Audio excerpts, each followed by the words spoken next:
પહલગામના આતંકીઓ તેમજ હાફિઝ સઈદ મસૂદ અંગે કોંગ્રેસના કેન્દ્ર સરકારને ગંભીર સવાલ.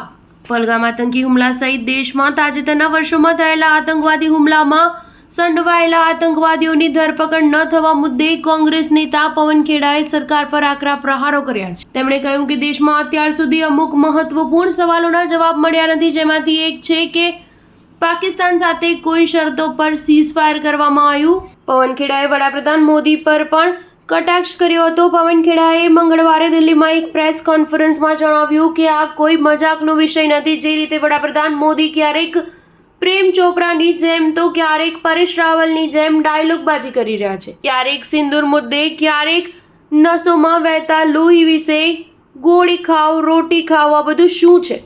આ વડાપ્રધાન છે? શું આપણા દેશના આવા વડાપ્રધાન છે? પવન ખેડાએ આગળ કહ્યું કે હાફિઝ સઈદ અને મસૂદ અઝહર જેવા આતંકવાદી કેવી રીતે બચી ગયા? આજ સુધી આપણને આ વાતનો જવાબ મળ્યો નથી. 2023માં પૂંછમાં આતંકવાદીઓએ જે હુમલો કર્યો, 2 ઓક્ટોબર 2024ના રોજ ગાંદરબલમાં જે હુમલો કર્યો, એપ્રિલ 2025માં પહલગામમાં જે આતંકવાદીઓએ હુમલો કર્યો, તેમનું શું થયું? તેઓ ક્યાં છે?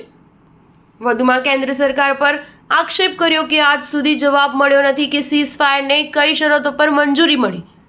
આજ સુધી જવાબ મળ્યો નથી કે હાફિઝ સઈદ અને મસૂદ અઝહર કેવી રીતે બચી ગયા.